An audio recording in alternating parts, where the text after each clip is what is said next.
ტოსკანური ვილის სასაფლაოზე ქალი არის დამარხული, ვისი საფლავიც არავის გაუხმაურებია. სინამდვილეში ეს შესაფერისია, რადგან მარი ბუზაზე მისი სიცოცხლის განმავლობაში თითქმის არაფერი დაუწერიათ და არც მის შემდეგ 90 წლის განმავლობაში დაწერილი რამე იყო სრულიად სიმართლე. მას კონფედერაციაში ყველაზე ლამაზ ქალად მოიხსენიებდნენ, მაგრამ მას ასევე მოღალატეს. ფულის მონადირე ქალს, რუს ძვირფასეულობის ქურდს, კურტიზანს უწოდებდნენ. და კიდევ მკვლელობის მსხვერპლსაც კი ერთი გაზეთის მიხედვით, რომელმაც 2 დღის შემდეგ სტატიის უარყოფა მოუწია, რადგან ის სინამდვილეში არ იყო გარდაცვლილი. იმ დროისთვის, როცა ის გრაფინიად გარდაიცვალა 1908 წელს, მარი ბოუზა იმდენჯერ იყო თავიდან გამოგონებული სხვადასხვა უცნობების მიერ, რომ ნამდვილი ამბავი, ის რაც მან სინამდვილეში გამოიარა, ყველაფერმა ეს ნამდვილი ამბავი დაფარა. ეს არის სწორედ ის ნამდვილი ამბავი და ის იწყება ისე, როგორც ბევრი კარგი სკანდალი იწყება. რთული საოჯახო წარსულით. მარი ბოუზა დაიბადა 1846 წლის დეკემბერში, კოლუმბია, სამხრეთ კაროლინაში. თუმცა მისი დაბადების წელიც კი არასწორად მიუთითეს მოგვიანო ბიოგრაფებმა. მისი დედა ამელია სისი ფილადელფიის კონსტებლის ქალიშვილი იყო, რომელმაც იმ დროისთვის უკვე გადაიტანა ერთი ქორწინება მომაკვდავ კაცთან, რომელსაც მხოლოდ თანაგზნობის გამო გაჰყვა ცოლად. მისი მძიმე დავატყოფი ქმარი მეორე დღეს გარდაიცვალა. მისი მეორე ქმარი, პიტერ ბარტონი, სამხრეთ კაროლინელი ასაკოვანი ბიზნესმენი იყო, რომელიც ამელიას მარიეზე ორსულობის დროს გულკრით გარდაიცვალა. მესამე ქმარი, დევიდ ბოუზა, ის იყო, ვინც მარიეს გვარი მისცა. სამწუხაროდ მან თავი მოიკლა 1850 წელს, როცა ამელია ეკლესიაში იყო. მისი გარდაცვალების შემდეგ ამელიამ უკვე 3 ქმარი დაკრძალა. დევიდმა დატოვა ქონება, რომლის ღირებულებაც $10,000-ზე მეტი იყო, რაც დღევანდელი ღირებულებით $400,000-ზე მეტს შეადგენს.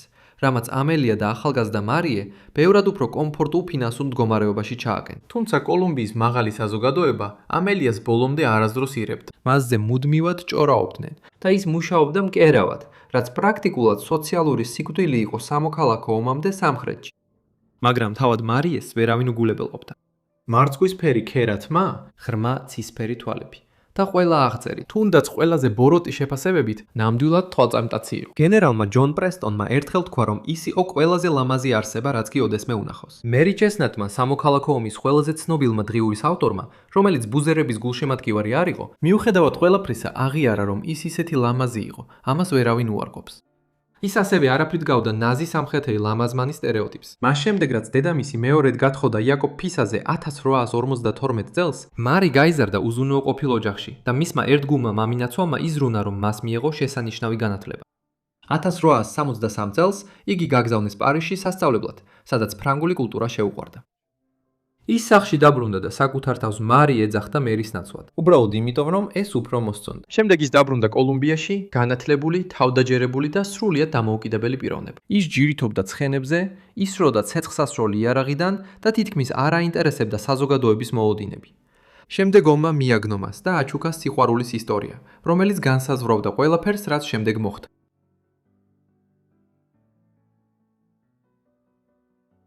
ომის პირველ რამდენიმე წელს მარიე ფორმალურად კონფედერატთა ერთგულ ქალიშვილად ითვლებოდა. ის ზრუნავდა დაჭილ ჯარისკაცებზე კოლუმბიის საავადმყოფოში და თავისი წვლილი შექონდა მორალის ამაღლებაში. მაგრამ მის დედას სხვა ერთგულებები ჰქონდა. ის ფარულად ეხმარებოდა კავშირის ტყვეებს, რომლებიც ქალაქ გარეთ სორგუმის ბანაკში იყვნენ დაკავებულნი. და სწორედ ამ საქმიანობის დროს შეხვდა მარი ადამიანი, რომელმაც ყველაფერი შეცვალა. მისი სახელი იყო სემუელ პრესტონი. ის იყო კავშირის საზღვაო ლეიტენანტი, რომელიც კოლუმბიაში ტყვე დაიყვანეს და ომის ტყვედ ხავდა. ტყვეების მოვლაში დახმარებისას მარი შეხვდა ამ მომხიბვლელ ახალგაზრდა კაცს და ისინი ძლიერად შეუყვარდათ ერთმანეთი. ისეთი ძლიერი იყო მათი სიყვარული, რომ გადაწყვიტეს დაქორწინებულიყვნენ, როგორც კი ის ჯარიდან დაბრუნდებოდა. მოკლე წამით მომავალი თითქოს ნათელი ჩანდა. მაგრამ ეს მომავალი ომს ვერ გადაურჩა. სამუელი ტყვეთა გაცვლის შედეგად გაათავისუფლეს, ბრძოლაში დაბრუნდა და სამწუხაროდ იგი დაიღუპა ფორტ ფიშერში 1865 წლის იანვარში. როცა მარიემ ამ ამბის შესახებ გაიგო, რაღაც მის შიგნით სამუდამოდ შეიცვალა. რაც დარჩენილი იყო მისი კონფედერაციისადმი ერთგულებიდან, ისიც მასთან ერთად წავიდა. ეხლა ის სრულად დედამისის შვილი იყო. ეხლა ის უკვე კავშირის მხარეს იყო, სრულად და ბოლომდე. ერთი თვის შემდეგ უილიამ თინ შერმანი და მისი კავშირის არმია კოლუმბიაში შევიდნენ. რამდენიმე დღეში ქალაქის მესამედი აღარ არსებობდა. დაიწყო ხანძრებში, რომლებზეც დღემდე ბოლომდე ვერ გაურკვევიათ, ვის ეკისრებოდა ბრალი. შერმანმა დაჟინებით განაცხადა, რომ ხანძრები უკან დახეუმა კონფედერატებმა გააჩინეს. კონფედერაციის გენერალი უეიდ ჰემპტონი ამტკიცებდა, რომ ეს შერმანმა გააკეთა. რეალურად ეს ალბათ მთვრალი ჯარისკაცების, მიმოფანტული ბამბისა და ძლიერი ქარის დამსახურება იყო, რომელმაც ცეცხლი გაავრცელა. მაგრამ სანამ ქალაქი ნელ-ნელა იწვოდა, მარი და მისი დედა აკეთებდნენ ისეთ რამეს, რის გამოც კოლუმბიის უმეტეს ოჯახებს მხოლოდ პრინციპის გამო ქალაქიდან გააძევებდნენ. ისინი თავიანთ სარდაფში დამალავდნენ გაქცეულ კავშირის ტყვეებს, კვებავდნენ და მათ თავშესაფარს აძლევდნენ, სანამ კავშირის ჯარები მათ არ მიაღწევდნენ. ერთ ადგილობრივ კაცს, რომელიც იმავე სკეთებისას დაიჭირეს, გაშოლტეს და თავი გადაპარსეს ამის გამო. საბედნიეროდ მარი და ამელია არ გამოიჭირეს. იმ დროისთვის მათ უკვე მოიპოვეს კავშირის ოფიცრების მადლიერება და ეს მადლიერება გარკვეულ დაცვასაც აძლევდა. მაგრამ კოლუმბია მალე შეამჩნევდა, რაც მათ გააკეთეს და მისი ხალხი ამას არ დაივიწყებდა.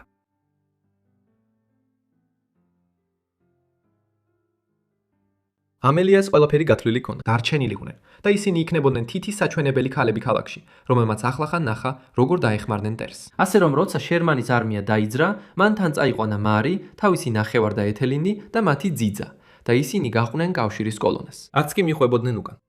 გენერალმა ოლივერ ჰოვარდმა მათთვის სპეციალური ეთლი მოაწყო და თავის შტაბთან ახლოს ჰყავდა, რადგან ზუსტად იცოდა, რამდენად რთული უნდა გამხდარიყო ჩრდილოეთის გზები. ეს არის ამბის ის ნაწილი, სადაც ლეგენდა ფაქტებს ცვლის. მოდით ყველაფერი სწორად დავალაგოთ. წლების განმავლობაში პოპულარული ისტორიები ამტკიცებდნენ, რომ მარი კონფედერაციული კავალერიის რეიდის დროს შეიპრეს კავშირის გენერლის ჯადსონ კილპატრიკის ბანაკში და თითქოს ნახევრად ჩაცმული ტყეში გაიქცა, ხოლო თავად კილპატრიკი პერანგითა და საცვლებით გაიქცა. ეს ნამდვილად შესანიშნავი სცენა. ეს ასევე გამოგონილია. იმ რეიდის ყველაზე ადრეული აღწერა, რომელიც თარიღდება 1899-ით, ამ ქალს მოხუც ოვერმონტის მასწავლებლად ასახელებს და არა ბაუზერად. სადაც 1899-სა და კამპანიის ფართოდ წაკითხულ 1956 წლის ისტორიას შორის. მფრობელებმა მოხუცი მასწავლებელი 20 წლის ლამაზი ქალით შეცვალეს, რადგან ეს ბევრად უკეთეს ისტორიას ქმნიდა. ყველა სერიოზული ისტორიკოსი, ვინც მას შემდეგ პირველ წყაროებს დაუბრუნდა, თანხმდება, რომ მარი იმ ბანაკთან ახლოსაც არ ყოფილა. მისი ნამდვილი მოგზაურობა თავისთავად საკმარისად დრამატული იყო, ზედმეტი გამოგონილი სასიყვარულო ისტორიის გარეშე. 1865 წლის მარტისთვის ისინი ვილმინგტონში მივიდნენ, შემდეგ კი ფილადელფიაში და ბოლოს ნიუ-იორკში. და ჩრდილოეთმა მოღალატეები არ დაინახა, რომ ჩამოდიოდნენ. მან დაინახა გმირები. იუნიონ ლიგის კლუბმა ოჯახს $10,000 გადასცა, რათა მათ ახალ ადგილზე დამკვიდრებაში დახმარებოდა. 30-ზე მეტმა კავშირის ოფიცერმა ხელი მოაწერა განცხადებებს, სადაც მათ სიმამაცეს აკებდნენ. შერმანმაც კი თბილად მოიხსენია ისინი თავის მემუარებში. უმეტესობისთვის ეს იქნებოდა არაჩვეულებრივი ისტორიის დასასრული. მაგრამ მარისთვის ეს მხოლოდ დასაწყისი იყო.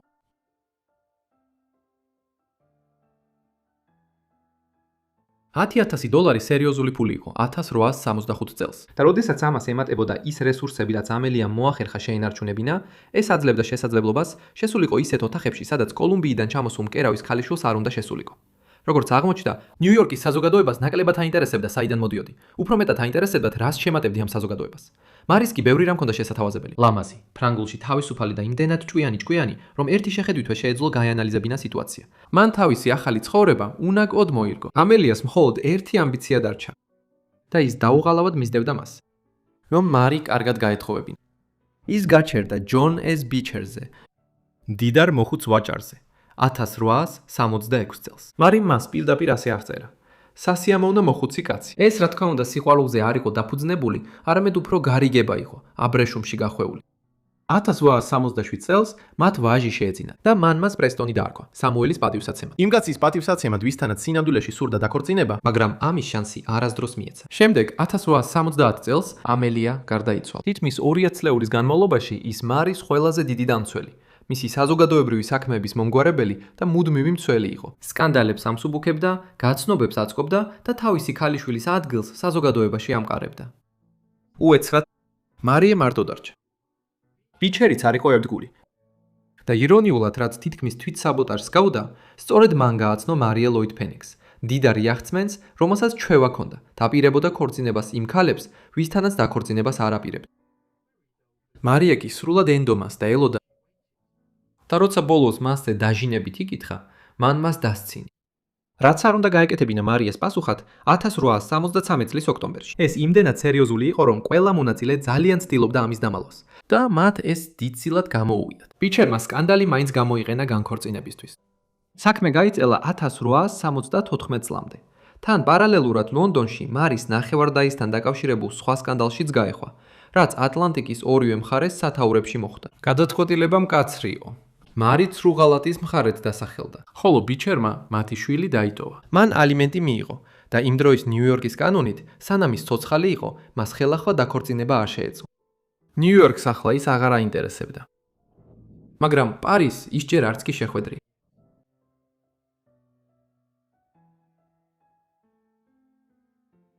პარიზი 1870-იან წლებში სხვა წესებით თამაშობდა ვიდრე ნიუ-იორკი. განქორწინებულ ამერიკელ ქალს, რომელსაც სკანდალური რეპუტაცია ჰქონდა, ავტომატურად არ განდევნიდნენ. თუ სწორად ითამაშებდა, ის შეიძლება უპირატესობადაც კი ქცეულიყო. მარიმ ისინი იდეალურად ითამაშა. მან იქირავა ოთახები, შეავსო ისინი საჭირო ხალხით და მისცა ხმას გავრცელების საშუალება. რამდენიმე თვეში მისი ბინა იზიდავდა ხელოვანებს, მწერლებს, სამეფო ოჯახის ნაკლებად მნიშვნელოვან წევრებს და სხვა ცნობილ პირებს. ეს იყო დემი მონდი. ეს იყო ჩრდილოვანი საზოგადოება, რომელიც პარალელურად არსებობდა პატივსაცემ პარიზთან, სადაც ხიბლი ბევრად უფრო მნიშვნელოვანი იყო ვიდრე რეპუტაცია და კავშირები ბევრად უფრო ფასობდა ვიდრე სისხლი. მარის ორივე ქონდა. ის ხმაურიანად ცხოვრობდა. ზვირადღირებული ჩვევები, ამბოხებული ხასიათი და ისეთი ცნობადობა, რომ პარიზის პოლიციას, როგორც ამბობენ, ნახევრად მაინც თვალყური ეჭირა მას. არა იმიტომ, რომ რაიმე მნიშვნელოვანი დანაშაული ჩაედინა, არამედ იმიტომ, რომ იმ წრეებში მოძრავი ქალები ყოველთვის იფრობდნენ ოფიციალურ ყურადღებას. ამ ყველაფრის შუაგულში, სანამ ქალაქში ბოლომდე დასახდებოდა, მან და მისმა დამეთელანმა სანქტ-პეტერბურგში იმოგზაურა. იქ ისინი რუს არისტოკრატებთან ურთიერთობდნენ. მოდურმა სასახლის ფოტოგრაფმა მათი პორტრეტები გადაიღო და ყურადღების ცენტრში აღმოჩნდნენ. ეს უბრალოდ შენიშვნა უნდა ყოფილიყო. ამის ნაცვლად ეს გახდა ჭორის სათავე, რომელმაც რეალურ მოგზაურობას 10 წლეულებით გადააცილა სიცოცხლე. ეს ჭორი ძალზე სკანდალური იყო. რომ მარიამ რუსეთის საიმპერატორო ოჯახის ძვირფასეულობა წაიღო. თუმცა გასაკვირი არავის ამაში სიმართლე არ იყო. არც ერთი. მაგრამ როგორც კი ასეთი ამბავი შენ სახელს მიეწებება, ის არასდროს გიშვებს. ამიტომ მარიეს ყველაზე დიდი სათაურები ჯერ კიდევ წინ ჰქონდა.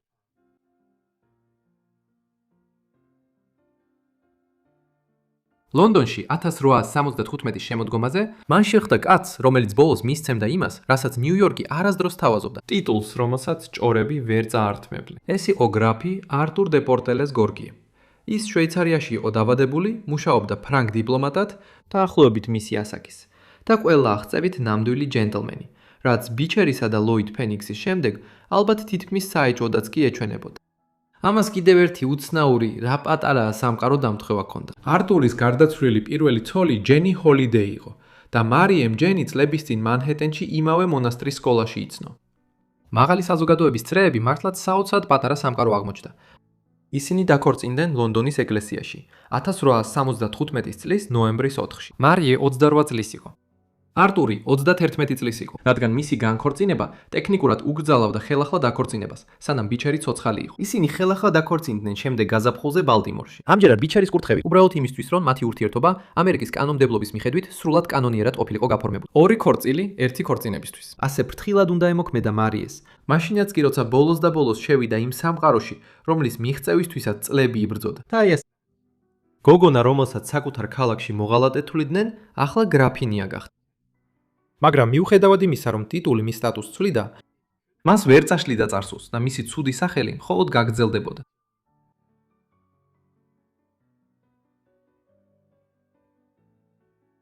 მარიემ დატოვა თავისი ამბოხებული პარიზული წლები უკან და შემდეგი 3-10 წლეული გაატარა როგორც ერთგულმა და მსოფლიოს გარშემო მოგზაურმა დიპლომატის ცოლმა. მისი ქორწინების შემდგომი ცხოვრება უფრო ნაკლებად ჰგავს ბიოგრაფიას და უფრო მეტად გემების მანიფესტს. პეკინი, ნეაპოლი, შატო შვეიცარიაში, სანტიაგო დე კუბა, ბუიტენზორგი იავის კუნძულზე, სადაც ის და არტური იმყოფებოდნენ, როცა კრაკატაო ამოიფრქვა 1893 წელს. ტოკიო, სადაც მათ 4 წელი გაატარეს 1890-იან წლებში. და როგორც უმეტესობა ამბობს, ნამდვილად შეიყვარეს ისინი. ფრანგულმა მთავრობამ საბოლოოდ არტურს მიანიჭა ერთ-ერთი უმაღლესი გილდო, საპატიო ლეგიონის ორდენი. ერთზე მეტი წყარო კი აღნიშნავს, რომ მარის სოციალური უნარები დაეხმარა მას ამ წარმატების მიღწევაში. მაგრამ როცა დიდება ერთხელ მოგეკრობა, აღარ აინტერესებს რამდენად შორს გაიქცევი. ის გდევს და ზოგჯერ მანძილთან ერთად კიდევ უფრო უცნაური ხდება. გავიდა წლები, მაგრამ თავდასხმები მაინც მოდიოდა ისეთ ადამიანებისგან, როგორც იყო სამხრეთ კაროლინელი ჟურნალისტი ჯულიან სელბი და სხვა ყოფილი კონფედერატები, რომლებიც მარიეს სამხრეთის მოღალატედ მიიჩნევდნენ. სახლში გაზეთები ავრცელებდნენ ამბებს, თითქოს მას ოსმალეთის სულთანზე იყო დაქორწინებული. სხვა ამბები მას აფრიკაში ათავსებდნენ, თითქოს ზულუს ტომთან ერთად ცხოვრობდა. ეს ყველაფერი ტყუილი იყო. ამ ყველაფერს არაფერი ჰქონდა საერთო იმ ცხოვრებასთან, რომელსაც ის სინამდვილეში ეწეოდა. შემდეგ 1884 წლის ოქტომბერში New York Times-მა გამოაქვეყნა სათაური, რომელიც არ დაგავიწყდება. ახალგაზრდა ქალი იაპონიაში მშვილდის სიმით გაგუდეს. რაღაც სკანდალური საქციელის გამო მოგლული. მარიე დაასახელეს. ერთი პრობლემა ის იყო, რომ მარიეს ჯერ იაპონიაში ფეხი არ დაედგა. მისი ნამდვილი მივლინება იქ ჯერ კიდევ 10 წლის შემდეგ უნდა დაწყებულიყო და ის სავსებით ცოცხალი იყო. 2 დღის შემდეგ იმავე გაზეთმა უარყოფა დაბეჭდა. აღიარეს, რომ ის შვეიცარიაში ცოცხალი და დაქორწინებული იყო. თითქოს ეს როგორღაც შლიდა იმას, რაც უკვე გამოქვეყნებული იყო. ასე არ მოხდა. მაგრამ ეს არ იყო ერთადერთი. უარყოფა მეორე გვერდზე გამოაქვეყნეს. მკვლელობის ამბავი პირველ გვერდზე იყო გამოქვეყნებული. 10 წლეულების განმავლობაში გაზეთის სათაურების, სკანდალებისა და ჭორების შემდეგ მარის ბოლოთავი ბევრად უფრო მშვიდი იქნებოდა, ვიდრე ის ლეგენდა, რომელიც მას მოჰყვა.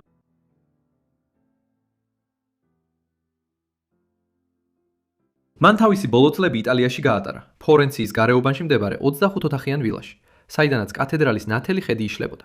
10 წლეულების განმავლობაში შემდეგი მივლინებისთვის, ჩალაგების შემდეგ, ყოველთვის შემდეგი დანიშნულების ადგილისთვის ემზადებოდა. ის ბოლოს და ბოლოს გაჩერდა. მან მიიღო კათოლიკური ეკლესიის უკანასკნელი ზეთისთხება და გარდაიცვალა 1908 წლის 25 იანვარს, 61 წლის ასაკში. მისი ქმარი მასზე 20 წლით მეტხანს იცოცხლებს. და აი აქ უბრუნდებით იქ, საიდანაც დავიწყეთ.